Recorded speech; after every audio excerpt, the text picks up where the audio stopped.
we just wanted, the reopening task force just wanted to share with you the kind of our thinking in terms of how we develop guidelines for reopening, and maybe reassure people that we know that this is really rapidly evolving. And so it's making the reopening task force very busy, because every time we think we've got it figured out, there's a new announcement. So keeping up with that, but continuing to make sure that everybody is safe has been really important. And Rod has put together a lot of background research, because we wanted very much to make sure that what we're doing is informed by the guidelines and the science, and that we're conscious of keeping everyone safe, not only the people who are fully vaccinated, but people who are not yet there, or who have, other things that make them more vulnerable and susceptible, and of course all the children who aren't eligible for vaccines yet. So so I think we could go ahead and start with that. Who's moving slides? Yeah, so I can do that. So okay. Did you see the slides advance? Can everybody? Okay. Yeah. Okay, so I'm supposed to talk about the charter. So this is the Reopening Task Force charter.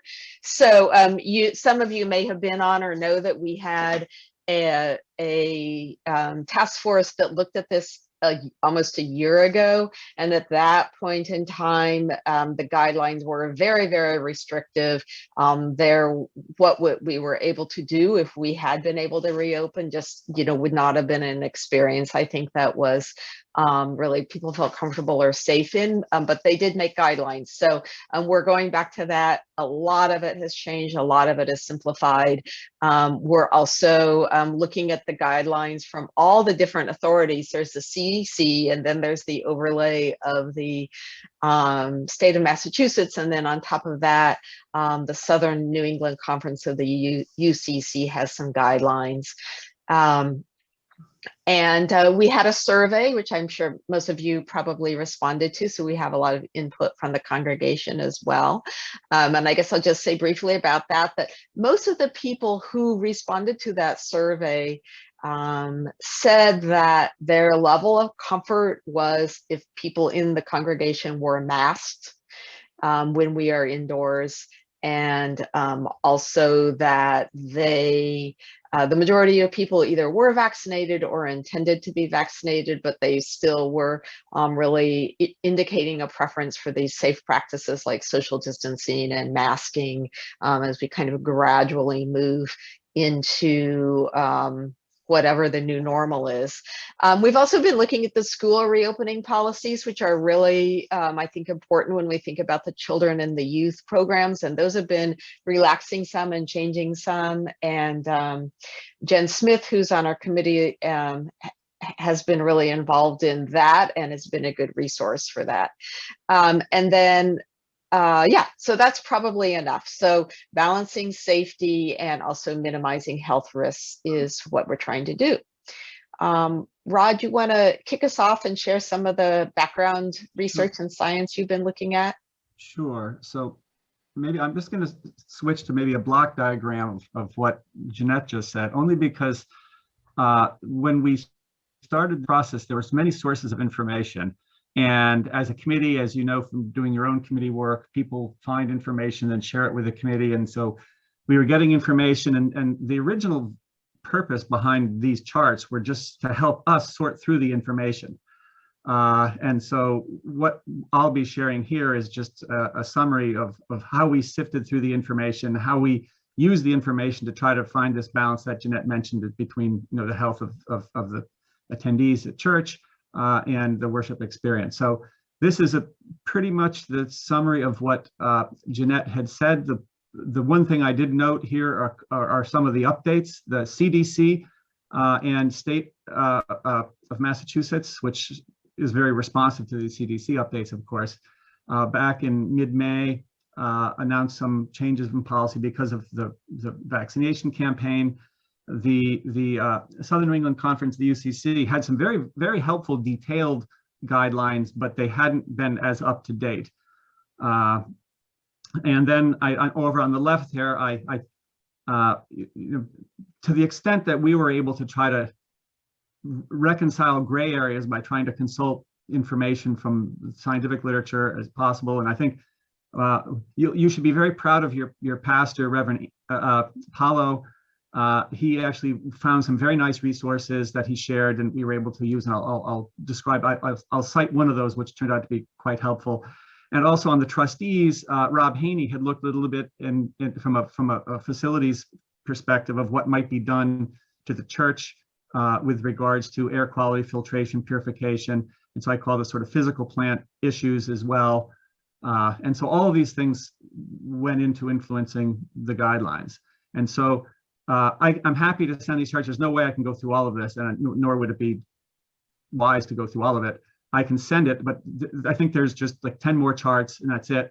I have appended to this a lot of the details in the original references, and mostly all open source stuff. If you've been doing your homework all along, some of this may already be familiar to you, but that's just the high level overview of why we put this together. It was mostly to help ourselves to understand it, but it made a nice compendium that we could share. So just to begin by, and all the details are in one of the appendices to this, but to begin by, what are the latest guidelines?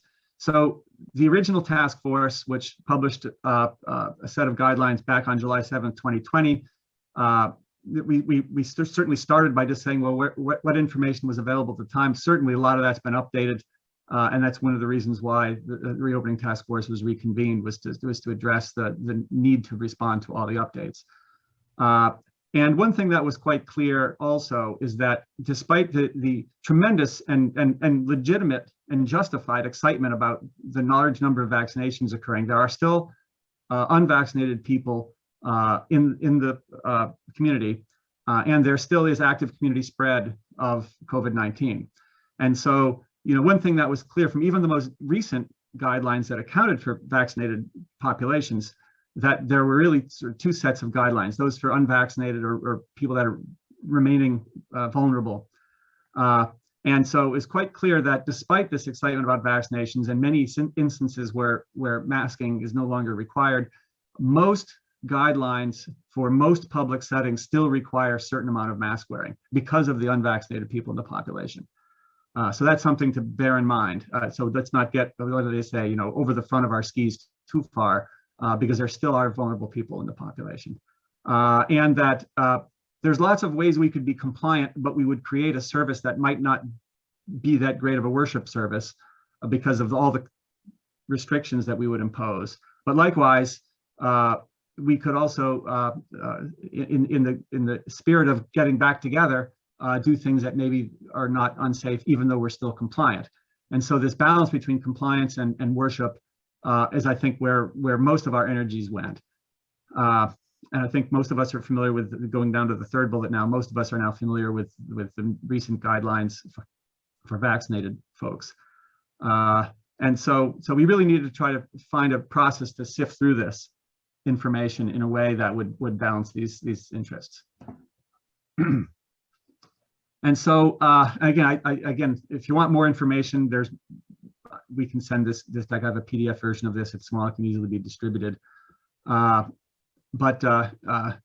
going down to the third bullet, which is that the goal of the reopening plan to get us back together was to minimize risk. I think we all agree that we will not be at zero risk from getting sick, even if we're vaccinated, because there is a small fraction of vaccine breakthrough. But we won't have zero risk until the pandemic is over, and it's not over yet.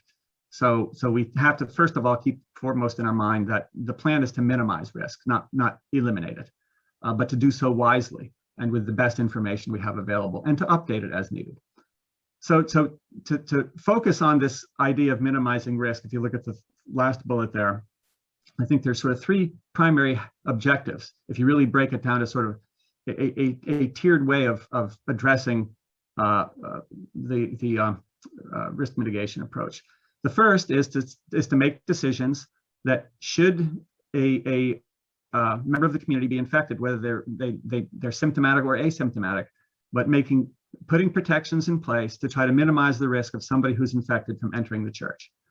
There are still infections occurring, and the likelihood that somebody may inadvertently enter the church infected is still a finite possibility. So the policy should address that, is trying to keep infected individuals from entering the church. In the event that somebody who's infected does enter the church, we should also have policies in place that would ensure that the infection stays confined to that individual, that it doesn't spread. And then finally, if there is an event where it spreads and there's I think the primary source of transmission right now, I think the thought is that it's aerosol, for you speaking or sneezing or talking or singing, that if it does become aerosolized, that other members are protected. And so there's this tiered approach. Let's try to keep the infection out of the church. If it does get in the church, let's keep it confined to the individual who's infected. But if it does get outside the individual who's infected, let's protect the other people in the church. And so I think that if we can do those things while we can have a meaningful worship service, then I think that we're converging on a solution. I think that would be wise and beneficial for everyone. So I think that was the thinking that went into evaluating the different options. And so I just want to have one chart just on each of those, just to show you some of the sort of the menu type approach that we thought about. So, how do you keep infected individuals from entering the church? Well, if you don't want any restrictions, you can do nothing, or you can have no services on the other extreme, which is very restrictive and meet only outside. And there's multiple variants you can do with various degrees of restrictiveness. So you can only allow vaccinated people, which means the implications that would entail, which is not something that's necessarily desirable, even if it would ensure that nobody infected would come into church. You can have attendance, you can have attestation, you can make people vouch for the fact that if to the best of their ability they haven't been exposed to other people who might have been infected. And then where applicable, I've just referenced what jurisdiction, whether it's the CDC or the Massachusetts Department of Public Health or so on, references these. So this is sort of the way that we were able to weigh these things. You can say, well, we can be super safe, but create a miserable experience or do things that we're not comfortable doing, or we could create a very nice worship experience, but not take the kinds of protections we could take. And so we did the same for trying to ensure that if somebody infected gets in the church, that it stays confined within them. So minimizing the likelihood that they would spread it. You can prevent handshaking. You can, with the changes to communion, eliminating singing and not serving food at coffee hour, all these sorts of things. If somebody should accidentally arrive in the church, these certainly would be behaviors and policies that would minimize the likelihood that it would spread. And then likewise, if those first two tiers of approach fail to prevent some aerosolized infection from being in the church, we can protect the people there by distancing people, by ensuring that they wear well-fitted, high-quality masks. We can even look at trying to do things to circulate or ventilate the air, filter the air, sterilize the air, meet outdoors. And so this is the full list of options that we considered. In addition to this, and I really do have a hat to Paulo for finding this reference, there was a paper published just in April, so it's pretty timely, in the Proceedings of the National Academy of Science. And so those of you who may not be familiar with that, that is actually one of the most prestigious peer-reviewed journals in the world, produced by the National Academy of Science. The title of the paper was "A Guideline to Limit Indoor Airborne Transmission of COVID-19." And I know from talking to others, other churches have used this. It actually has an online calculator. And when I was using it, Griff, I was thinking of you because I thought that you would appreciate this. But what it does, and I won't go through the full nuts and bolts of it here, I'll just keep the discussion simple, but it basically has a pretty detailed model for how the infection spreads. And then it has two sets of variables that you can calculate, with some related to the building that you're in, the ventilation, the size, and the other with human behavior. How heavy are people breathing? What are they doing? Are they wearing masks? And then based on this and some simple assumptions, it calculates what the population of people can be in that space before there's some probability that a transmission of the infection will occur. So I actually did this calculation. So the next chart is the only one that might take a little time to get through. So I apologize if it's a little too many numbers, but let me walk you through this. This is actually pretty interesting. So first, let me just describe what this table shows. This shows a collection of outputs from this model, from this paper in the Proceedings of the National Academy of Science. Each row is a different variable that you can use in the input. So the first 4 rows, which are green, are the behavioral input. So basically, what are the people doing? And then the 3 red rows are related to the facility. So what is the facility where these people are located? And in terms of the size, the ventilation, all those kinds of things. So it's the combination of the behavior of the people and the space that they're in is what determines whether a transmission of infection can occur. And the yellow row is the output, and I'll get to that here in a second. So there are several sort of global assumptions. One is that the people are sharing this space for 1 hour. None of the attendees are vaccinated. So this is all for vaccinated, unvaccinated populations. So it's mostly a guidelines for risk assessment, because of course, if everyone's vaccinated, the risk profile is altered. Then there is a series of global inputs, which are in the text above the table. So it assumes that amongst the population, there's 1 infected person.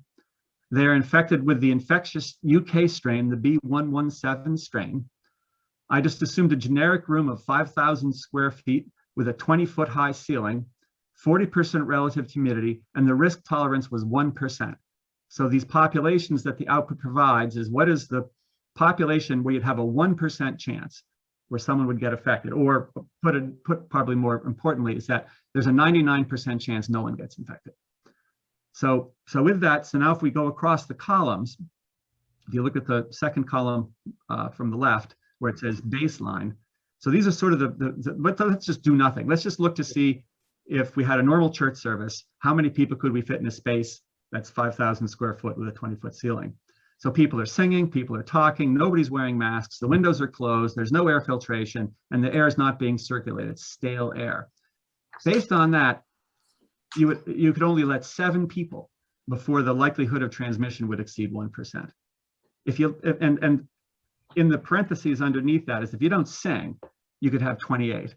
So already that teaches you something about the role of singing and projecting aerosol when people are unmasked. And I think that many of us in the congregation are familiar with the news stories that have come out about that. Now, as we move the columns from the left to the right, you'll see some text that are red. That's the variables that I changed in going from one simulation to the next. So the next 3 columns are, well, let's just play around with what people are doing with regards to masks and see what that does for the maximum capacity allowed of unvaccinated people. So the first thing is, let's assume half the people wear these fairly inefficient cotton masks. These are very common, they're very popular, they're very comfortable, but they're not very effective. And masks fit. Most times masks don't fit. Like they say, if your glasses are fogging up, your mask isn't working.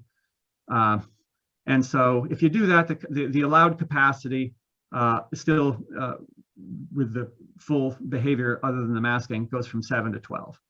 If you go to a surgical mask, now moving the next column over, which at least the fabric is a little more efficient, going from 50 to 90%, it goes up to 22.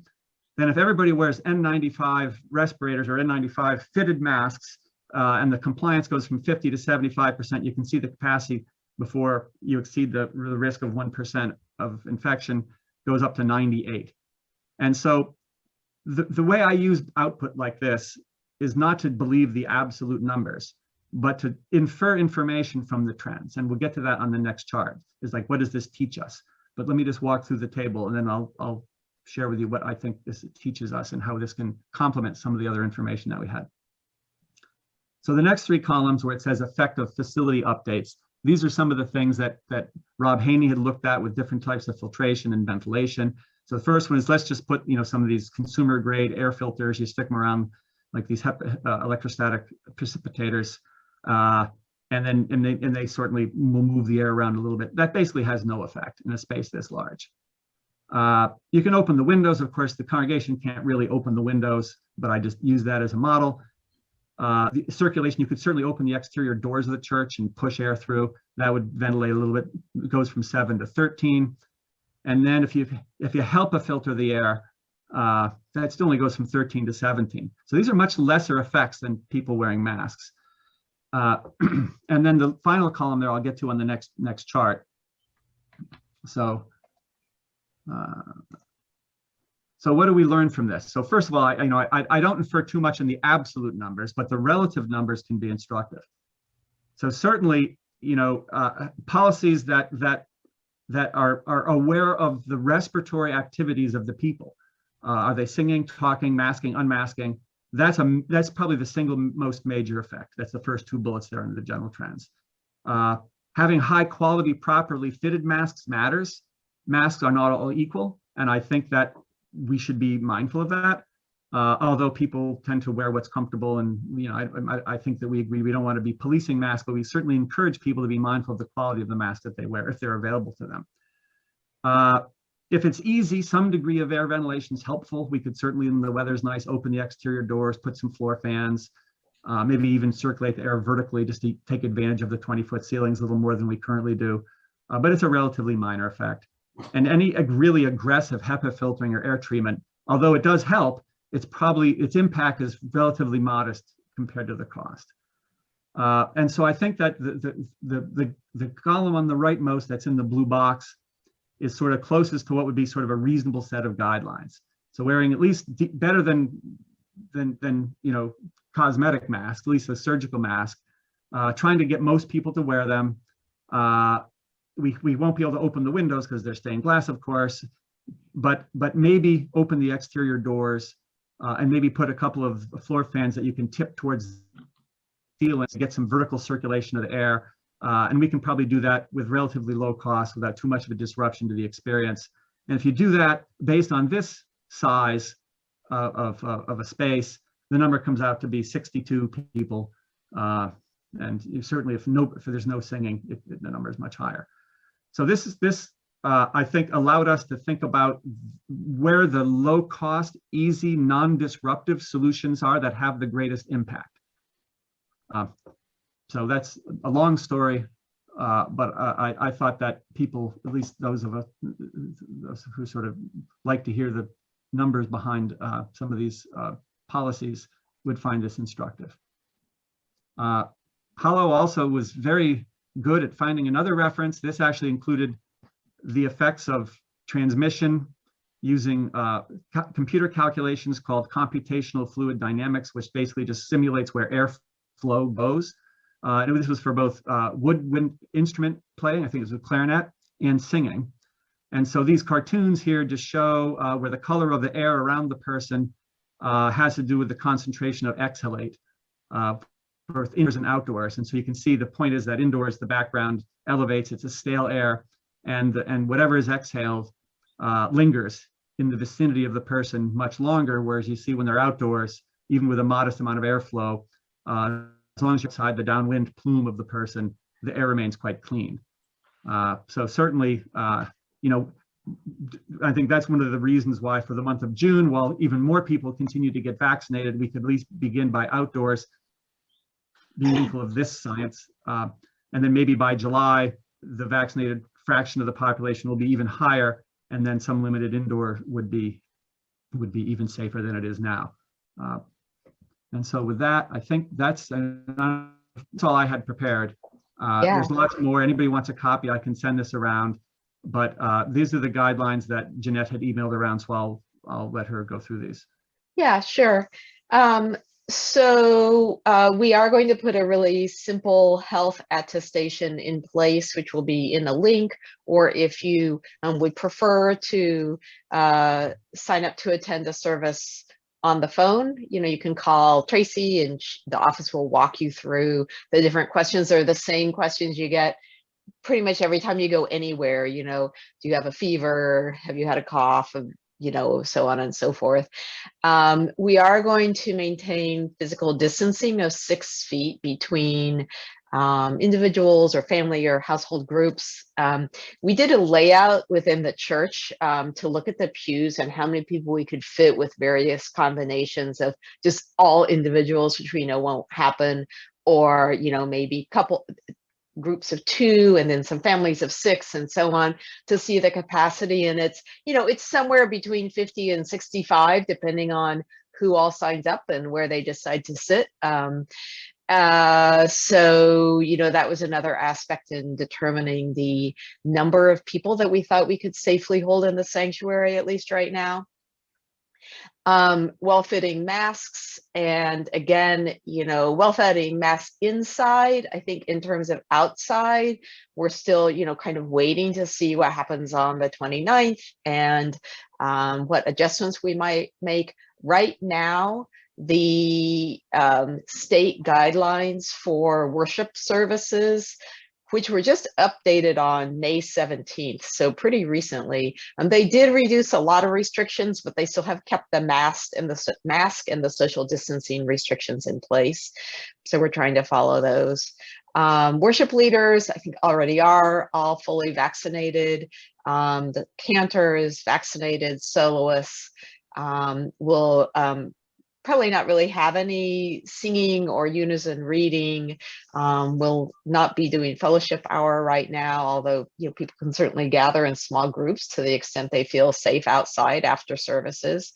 And most importantly, we're still going to have the online services, and that's going to be something that we're putting the audiovisual system in place so that can continue to happen through the coming years. And so that aspect of outreach will always be in place. So that's where we are right now. The committee continues to meet and update as guidelines change. And so after that fire hose of information, I'd just like to open it up for comments and questions from anyone. Jeanette, are there any, have you thought about, I know you talked about 6 feet of distance between you and the person next to you. What about forward and backward? Are you going to sort of have us every other pew, or? Yep. We have a layout, and we haven't really gotten into the mechanics yet because that will be in July when we're inside. But I imagine we'll be taping off pews not to sit in, and then putting, pieces of paper with sit spots or something to mark 6 feet on the pews that are open for sitting. Okay. As you probably, I don't know if you've been, I do a lot of work with colleges and universities, and that's what they're doing in their big areas. And then, yes, there's a little bit of honor system, but since people, if people have kind of a visual judge of how far 6 feet is, then, they do pretty well with it. And, I would think over the summer, worship attendance is low anyway. So I don't think that capping at 50, or maybe it goes up to 60 if we have like a big family that comes and wants to sit together, and that's kind of one unit. I don't think we're probably going to exceed that right now.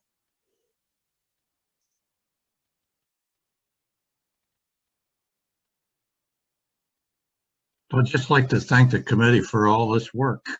Yes. And Rod, thanks for the model, and my apologies to everybody else if they didn't want to see it. I thought it was awesome. I like numbers, and Rod did the bulk of the work. The rest of us commented, so really appreciate his work. Yeah, I think it was very helpful to see the numbers, to see that I'm somebody that likes seeing that. So thank you very much.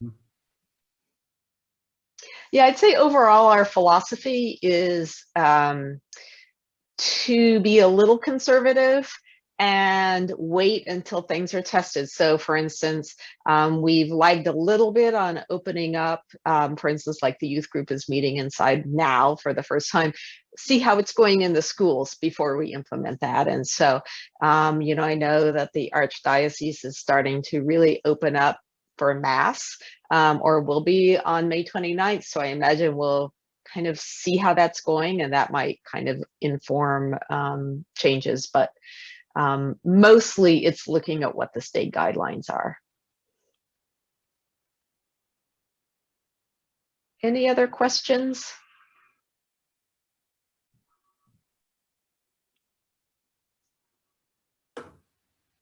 I'll stop sharing so we can see each other. So when do we anticipate having folks come in person? In person outside starting June 6th, and in person in the sanctuary July 4th.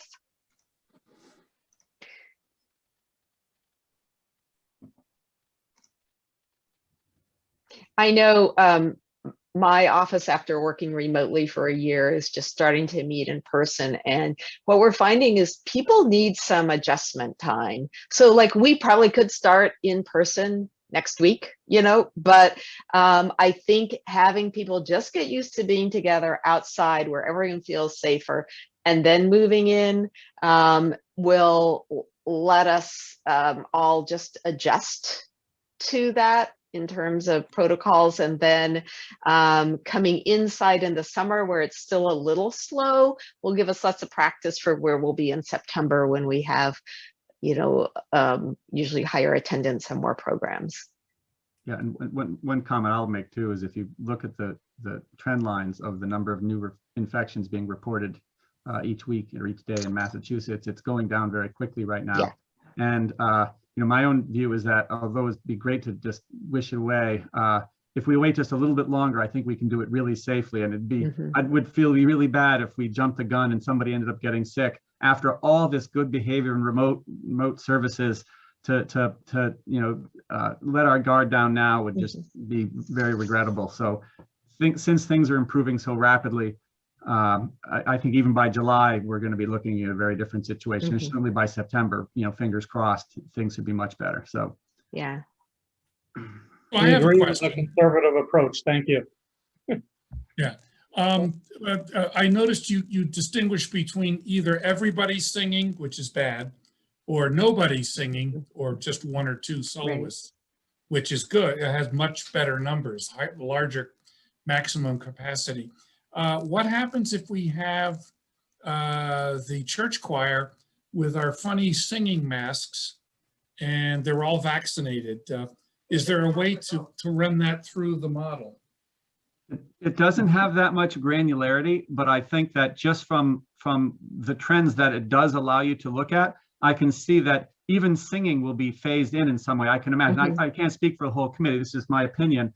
But like the first, we have a cantor, and the cantor is vaccinated. Then we have, you know, a choir or subset of the choir or the whole choir, and they're all vaccinated and maybe still wearing masks. But you know, the last thing we would do is let people that we don't know their vaccination status and are unwilling to ask them, because we don't want to do that, to let them sing would be the last thing I think we would want to do as far as singing goes. Right.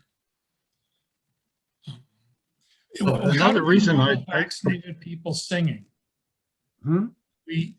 I'm told that, you know, the Moderna, Pfizer are 95% effective, meaning something that you are not. It's 100% effective in not killing you, but it's 95% effective in preventing you from having a mild case of COVID. So, you know, we're all vaccinated in the choir. Should we be singing, we could be spewing COVID that, you know, obviously without intending to, but that would be the risk. In other words, vaccinated does not mean totally safe. That's right. But I think that what the current thinking is that everything you said is true, but the thing that matters is the concentration of virus that you're shedding. And I think the current thinking is that vaccinated people, because they don't get severely ill and they may even be asymptomatic if they're infected at all, means that the concentration of virus in their respiratory tract is lower. So should they be exhaling it, the load in their exhalate would be lower. And there is a minimum quantity a person needs to get infected. And with any kind of dilution, or even like you say, the choir mask wearing, you can with a vaccinated person, the likelihood of exposing somebody with an infectious load is much, much lower. It's not zero, but it's much lower. Okay.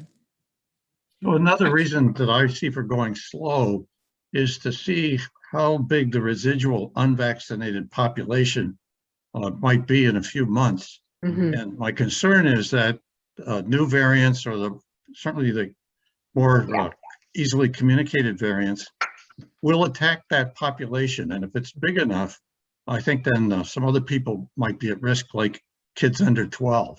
Right. So I'm kind of waiting to see the fourth wave. Yeah. I agree with you.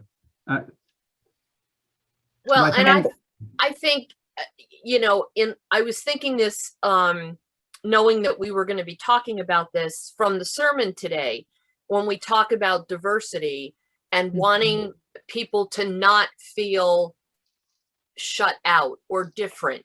And I have a gluten intolerance, and we went through this when we talked about going from bread to gluten-free bread, is making it so that those of us who are gluten-free don't feel different than, Mhm. is, you know, if we do this in a way so that we don't make it obvious that, well, those of you who are unvaccinated have to wear masks, those of us who are don't have to, you know, we don't want people feeling left out, different than, excluded.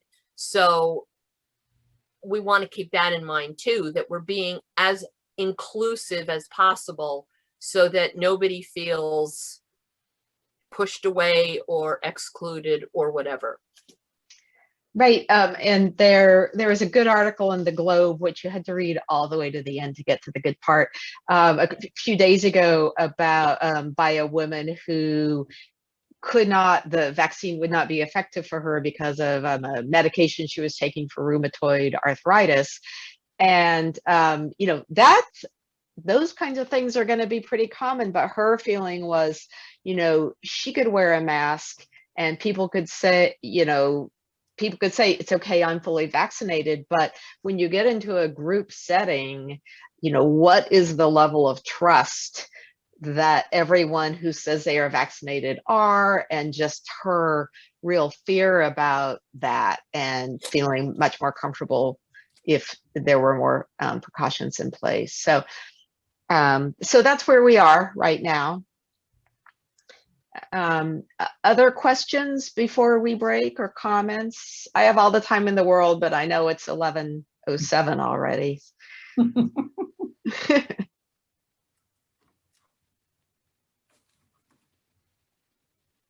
No, we're good? Okay. Well, I hope we'll see you all on June 6th outside with masks on. We're really excited about it. Thank you all. Thanks, everybody. Have a Bye-bye. great Thanks. week. Bye-bye. Bye-bye. Bye.